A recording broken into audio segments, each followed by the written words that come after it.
자, 지금 시간에는 6주차 2회차 농어촌 재능기부 강좌를 시작하도록 하겠습니다.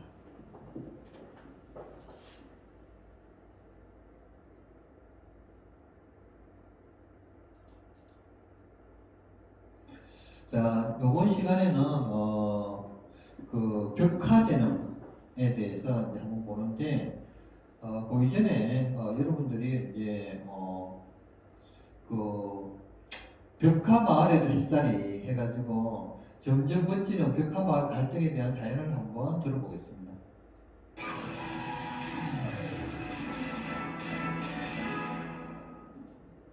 낡고 오래된 주택 담벼락에 화사한 벽화를 그려 관광 명소가 된 벽화마을이 많죠. 아름다운 벽화가 곧 마을의 자랑일 텐데 시간이 흐르면서 오히려 주민들이 벽화를 훼손하거나 없애는 마을도 생겨나고 있습니다. 무슨 일이 벌어진 걸까요? 밀착 카메라 박소연 기자입니다. 경기 수원시 행궁동 벽화마을입니다. 담벼락을 따라 그려진 벽화가 낙후됐던 마을에 새로운 활력을 불어넣었습니다. 행궁동 벽화마을 처음 아침길입니다. 이렇게 담벼락을 보시면 알록달록한 그림이 그려져 있습니다. 그런데 바로 옆집 담벼락은 이렇게 나무 그림 위에 빨간색 페인트로 덧칠해놨습니다. 이렇게 벽화가 훼손된 곳은 이곳뿐만이 아닙니다. 바로 앞집을 보시면요, 이렇게 빨간색 페인트가 곳곳에 칠해져 있습니다. 그런데 벽화를 없앤 건 다름 아닌 이 마을 주민이었습니다. 얼마나 열받치고 화 났으면 저렇게 빨간 페인트 갖다가니 비기 싫게 칠해놨겠어요. 지난달 30일 수원시는 벽화마을 내에서도 오래된 주택 10채를 문화시설로 지정하고 보존해 관광객을 위한 한옥체험마을로 만들겠다고 발표했습니다. 그런데 문화시설로 지정되면 재건축 등 개발 행위가 제한받는다는 게 문제. 결국 재산권 침해를 우려한 주민이 스스로 벽화를 훼손한 겁니다. 자기네 집을 현대식으로 잘 꾸며놓고 남의 집들은 노화되거나 부서진 집을 더 좋아하는 거야. 이런 중식 같은 경우에 5년 넘게 마을 주민과 국내의 작가 500여 명이 함께 그려왔던 벽화가 하루 만에 훼손됐습니다. 이렇게 망가진 벽화 중에는 유명 작가의 작품도 있습니다. 벽면 절반가량이 빨간색 페인트로 덧칠해져 있습니다. 멕시코 작가의 작품인데요. 이쪽 아래를 보시면 작가의 이름과 그리고 제작 연도, 멕시코 코리아라고 적힌 작은 글씨는 읽을 수 있습니다. 지우지 않고 이 벽화만 잘 뜯어서 보존해도 수억 정도의 재산가가 있는 것들입니다. 중남미에서 작가들이 건너와서 이 마을 만들기나 지역재생과 관련해서 이렇게 함께하는 경우는 이렇게 많은 그 사례가 있는 건 아니에요. 보존 문제로 갈등에 휩싸인 벽화마을은 이곳뿐만이 아닙니다. 서울 종로구 이화 벽화마을입니다. 잉어가 그려져 있었던 계단입니다. 지금은 회색 페인트가 덧칠해져 그 그림은 사라졌습니다. 이렇게 계단 끝부분에 남아있는 파란색 페인트가 당시의 그림을 수정할 수 있게 합니다. 건물 외벽을 보면요, 조용히 해주세요, 그리고 재생사업 반대라고 적혀있는 붉은 글씨도 읽을 수 있습니다.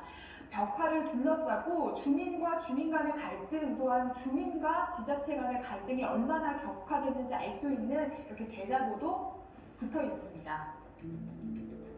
그렇지 않아도 관광객의 소음 공해 때문에 쌓여가던 주민 불만에 도화선이 된 건 올해 1월 서울시가 발표한 재생사업 계획안입니다.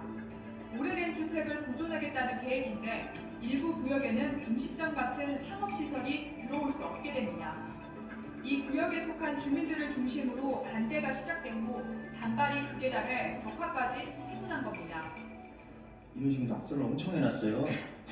벽화 때문에 자기 사생활도 침해당하고 낙서, 소음, 쓰레기 이런 점이 없습니다. 한때 낙후된 동네를 화사하게 변신시키며 주민들의 환영을 받았던 벽화가 오히려 주민 갈등의 씨앗이 되고 있는 겁니다. 벽화마을은 유명 관광지인 동시에 지금도 엄연히 주민들이 살고 있는 주거지입니다. 벽화마을을 보존하는 건 좋지만 그 보존도 주민들을 배려하는 가운데 진행돼야 한다는 점을 잊지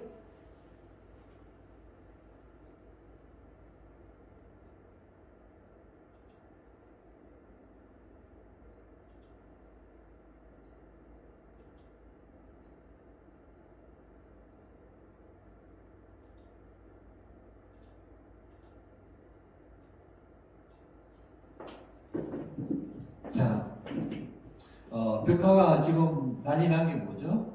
문화재 뭐 보존 또 재생 보존지구 이렇게 정해놓으면은 정개축 뭐 기타 등등을 못하고 상업적으로 못 들어오니까 여기 있는 사람들은 남조리만 하는 거죠.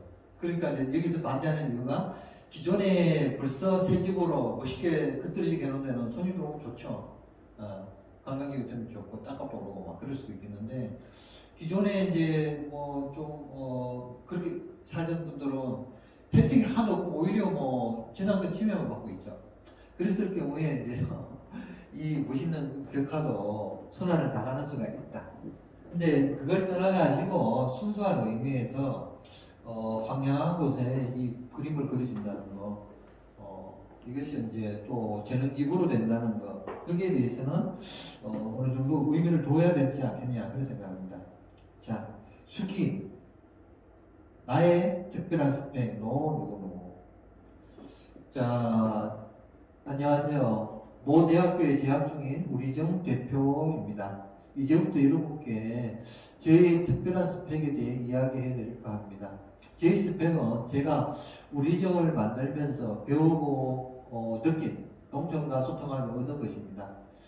우리정은 실질적으로 2011년 11월 농촌 경제 및 문화를 살리기 위해서 만들어졌습니다. 그러면 어떻게 탄생하게 되었고 어떤 일을 하는지 궁금하시죠? 여기서 이제 들려드리겠습니다. 저희 할아버지께서는 혼자 사시면서 농사를 지으셨기 때문에 많은 농산물을 수확할 수 없었고 낮은 가격으로 농산물을 수매당하기도 하셨습니다. 또한 비싼 유통비로 인해 제값을 받지 못하는 모습을 보며 할아버지와 같이 같은 소량 생산 농민에 대해 생각하게 되었습니다. 점점 고령화되는 우리나라 농촌에는 60세 이상의 소량으로 자작농, 자기 땅에 자기가 직접 짓는 농사를 하시는 분들이 많이 있습니다. 그분들은 농산물을 생산하고 있지만 가다한 유통 비용과 부족한 마케팅 능력 및 적은 생산량으로 소비자에게 직접 판매하는데 어려움을 겪고 있습니다. 뭐 당연하죠, 그죠? 그런 모습을 보며 만약 소량 생산 농민들과 소비자 간의 신뢰를 쌓고 직거래를 할 수 있다면 얼마나 좋을까라는 생각을 하게 되었습니다.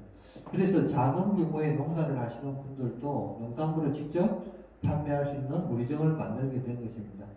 우리정은 현재 충남의 60세 이상의 소량 생산 농민을 판매하고 있습니다. 수익의 일부는 봉사활동에 쓰이고 일부는 대상 농민들에게 돌려드리고 있습니다. 그렇게 우리정을 시작하게 되었습니다. 다음으로 우리정의 성장 과정과 농촌 벽화 봉사 활동에 대한 이야기를 해드리겠습니다. 처음 이 일을 시작했을 때 먼저 사람들에게 신뢰를 줄 수 있는 브랜드 메이킹이 필요했습니다. 이유는 소비자에게 신뢰감 및 좋은 이미지를 주기 위해서였습니다. 그래서 많은 고민을 하다가 따뜻한 우리의 정을 회복하자는 의미에서 우리정 브랜드를 만들게 되었습니다. 브랜드를 만든 후 마을을 찾아가 직접 설명을 하고 우리정의 의도를 알렸습니다. 다음으로 실질적 판매를 하기 위해서 사업자 등록을 하고 홈페이지, 블로그, SNS를 제작하여 많은 분들께 알리게 되었습니다. 그리고 소비자에게 직접 판매를 하기 위해서 포장지를 따로 제작했습니다. 따뜻한 정을 테마로 제작하여 소비자에게 다가가도록 노력하였습니다. 모 대학교 미대 학생들로부터 디자인 도움을 받아 포장지를 제작하였습니다. 처음부터 모든 품목의 생산 및 판매를 할 수 없어서 따솜이라는 상표를 만들어 쌀을 주력 상품으로 판매하기 시작하였습니다. 하지만 좋은 의도와 품질에 비해서 낮은 인지도 및 과다한 유통비, 적은 판매량으로 수익을 많이 창출하지 못하였습니다. 그래서 이와 같은 문제를 해결하기 위한 방편으로 지역 축제에 참여하여 우리정 홍보 및 판매를 하면 효과를 얻을 수 있지 않을까라는 생각을 하게 되었고 그 생각을 현실로 옮기게 되었습니다. 때마침 대전에서 유성 온천 축제가 열렸고 바로 유성구에 연락해서 우리정의 의도와 내용을 설명해 드린 후 축제 공간을 얻을 수 있었습니다. 유소원천 축제는 4일 동안 이루어졌고 약 71만 명의 사람들이 방문했습니다. 그래서 그곳에서 홍보 및 판매를 할 수 있었습니다. 처음의 기대와는 달리 따소미는 많이 판매되지 않았습니다.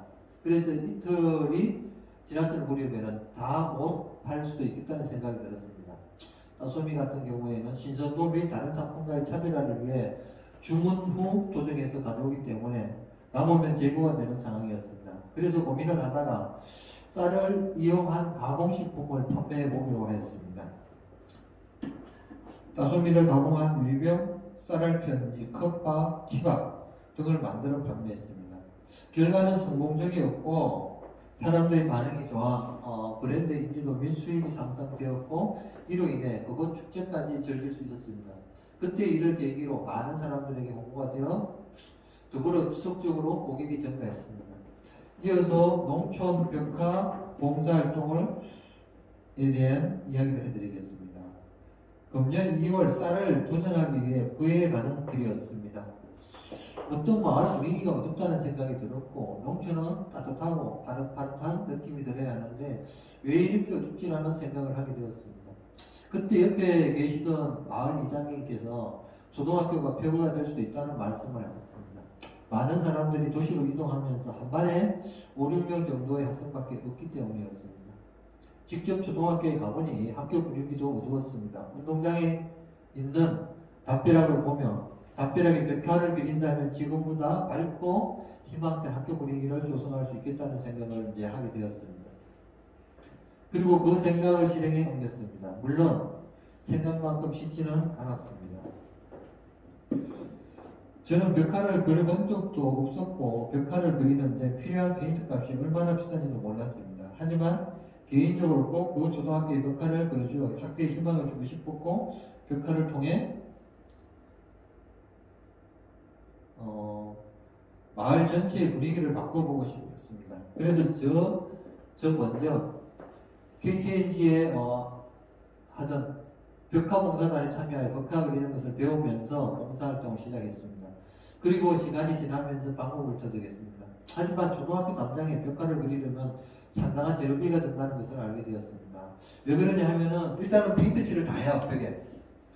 일단 페인트 칠을 하고 또 그림을 이제 그리죠. 근데 이제 이 전문가들이 그리면은 그 레벨에 따라서 지하철 같은 데 있잖아요. 그런데 쫙 하면은 그 벽화 한 작품당 몇백만 원 또는 이제 또 재료에 따라서는 몇천만 원까지 부르는 수가 있어요.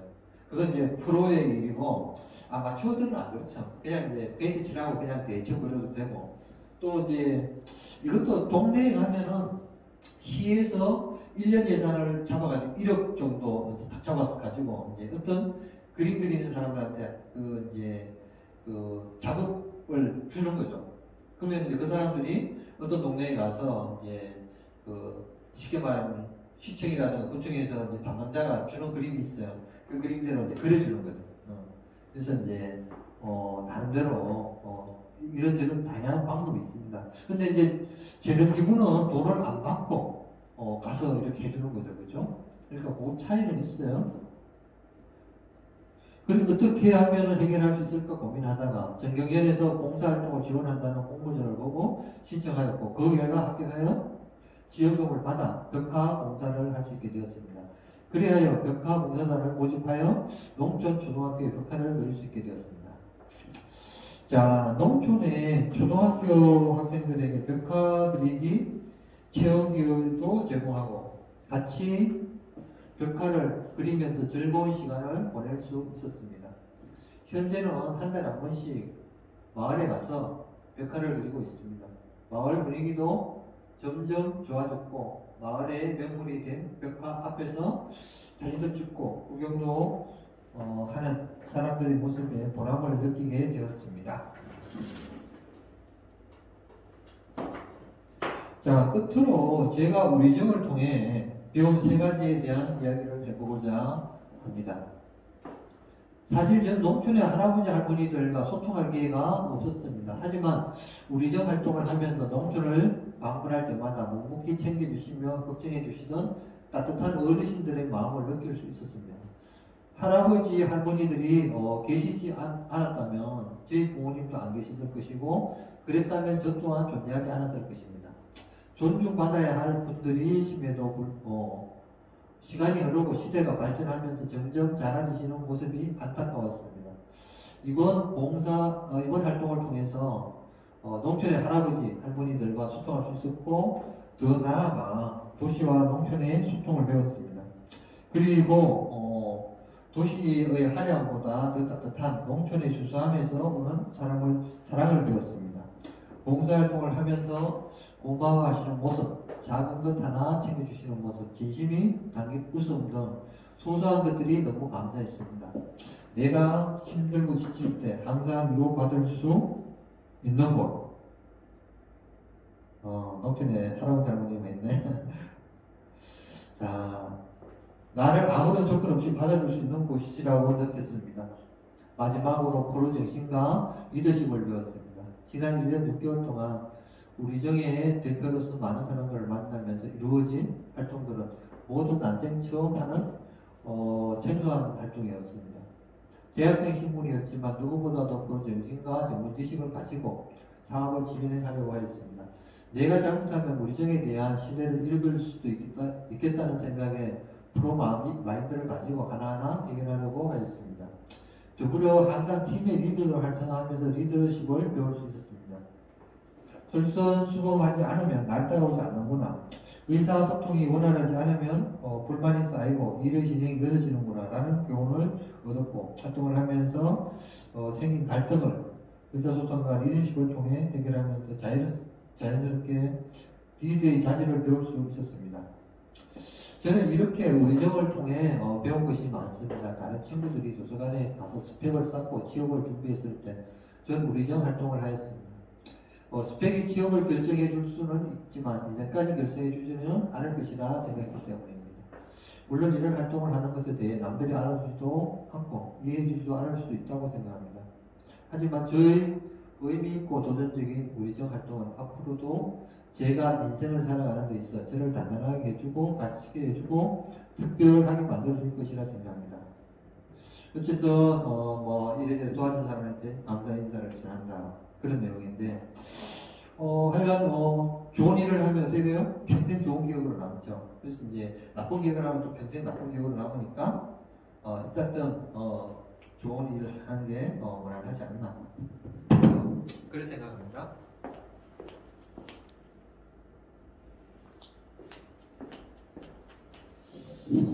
자, 그래서 일단은 이것을 한번 봤고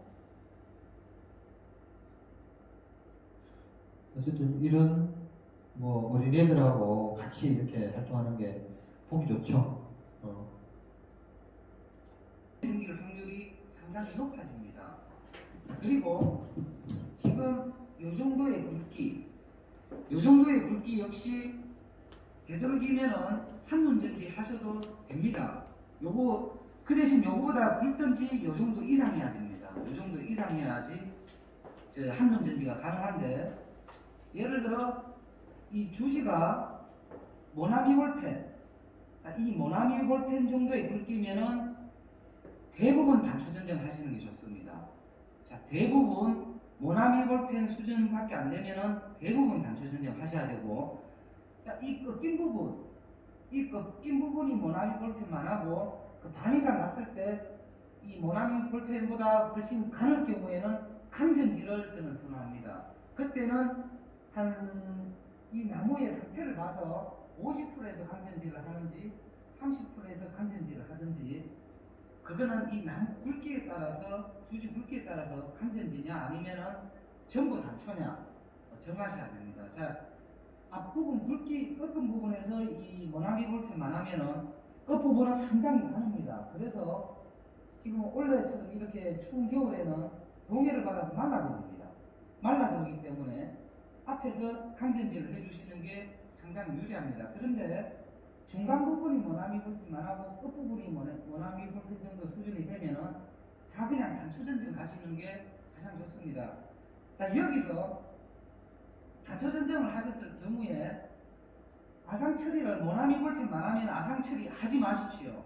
아상 처리하시면은 상처를 주는 건데 이 가는 나무에 상처를 주게 되면은 잘못하면 그 가지가 마를 수 있습니다.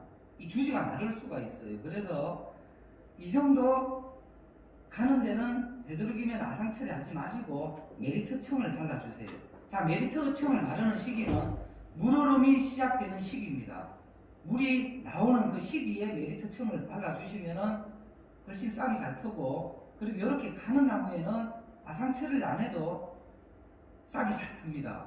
그래서 요 정도 굵기 이상이 되든지, 지금 이 유선 매직 정도 됐는데 중간중간에 눈이 단초 전정을 할 수밖에 없는 그런 나무는 전부 다 단초 전정을 해야 되는데, 예를 들어 주지가 이 정도 굵기인데 단초 전정을 했을 경우에는 아상 처리를 하셔야 됩니다. 그때는 아상 처리를 필히 하셔야 돼요. 자, 눈까지 말라버립니다. 자, 그래서 3cm 이상 물 흐름이 물이 눈 뒤쪽으로 흐르게끔, 자, 이렇게 날려주시면 됩니다. 자, 이렇게 날려주시면은 잘린 부분이 눈 뒤쪽으로 물이 흐르기 때문에 눈 쪽으로 물이 흐르면은 곰팡이가 낍니다. 곰팡이가 껴서 이 신초 발화에 문제가 될 수가 있습니다. 그래서 필히 약간 뒤쪽으로 눈이 여기 있고 이렇게 반대쪽에 필요는 있어요. 없고 비가 오면 뒤쪽으로 이렇게 선으로 흘러 잘라주셔야 들어오세요. 됩니다. 자, 제가 지금부터 전지하는 걸 보여드리겠습니다. 너무 신경 써서 너무 안 하셔도 되고, 지금 이 정도 굵기, 자, 이 결과지보다 상당히 가는데 딱딱하게 이렇게 등속이 되어 있는 거는 싹이 나옵니다. 그래서 너무 가늘다고 해서 이게 저 신초가 나오면 문제가 되지 않습니다. 한 달만 되면은 이거보다 더 굵어지기 때문에 이거 역시 그냥 한 눈으로 자르시면 됩니다. 자, 그리고 지금 이 주간 밑부분에 있는 거는 잘라서 제거를 하셔야 됩니다. 자, 이 정도는 제거를 안 하셔도 되는데, 그 일자로 서 있는 이 주간에서 있는 거는 다 제거를 하셔야 됩니다. 자, 제거를 하시고 나머지는 한눈 전정을 하시면 됩니다. 이렇게 제가 지금 자르는데 항상 눈 뒤쪽으로 그렇게 지금 잡고 자르는 겁니다. 자, 그리고 이 나무는 제가 한 가지 보여드리겠는데, 자, 이 나무는 여기서 눈을 받을 수 있고 여기서 새로 받을 수도 있습니다. 이게 나중에 너무 굵고 너무 세게 나오면은 이 순을 제거하고 이어서 받으셔도 됩니다. 이게 너무 세게 나올 경우 이어서 빨리 제거하면은 앞쪽에 비슷하게 순이 이 비슷한 세력으로 순이 올라오기 때문에, 자, 이거를 맨 끝에는 제거를 안 하고 여기서 잡아주는 방법도 있습니다. 여기서 이렇게 잡아주는 방법도 있습니다. 왜 잡아주는가 하면은 싹이 나오면서 이게 돌아갈 수 있습니다. 이게 자꾸 바람도 불고 이래서 이게 돌아갈 수 있어서 돌아가지 말라고 잡아주고, 그 대신 눈을 제거해 놓는 겁니다. 자, 이런 식으로 잡아줬을 경우에는 여기서 싹만 안 나오게 눈을 지금 이런 식으로 제거만 해놓으면은 여기서 싹이 나오진 않습니다. 근데 이거는 눈을 제거하지 마시고 싹을 이 신초를 받아야 되기 때문에 이거는 제거를 안 하시는 게 됩니다. 여기서는 다물고 나올 거라서 주지가 짧고 너무나 세게 목적을 단초 전정을 하고 아상처를 했는 것입니다. 이가 차이가 납니다. 자, 그 시간상 안배에 의해서 이제 포도 또 뭐 가시치기, 기타 등등 전문 용어도 막 나오죠, 그죠? 뭐 전문 용어를 알 필요는 없고, 어쨌거나 여러분들이 뭐 이 농어촌 재능 기구를 통해 가지고 포도에 뭐 약간의 관심을 가지고 또 이제 농사 짓는 분들한테 고마운 마음을 가지는 것도 큰 의미 있는 것이라 뭐 생각됩니다. 자, 오늘은 이 정도로 마치겠습니다.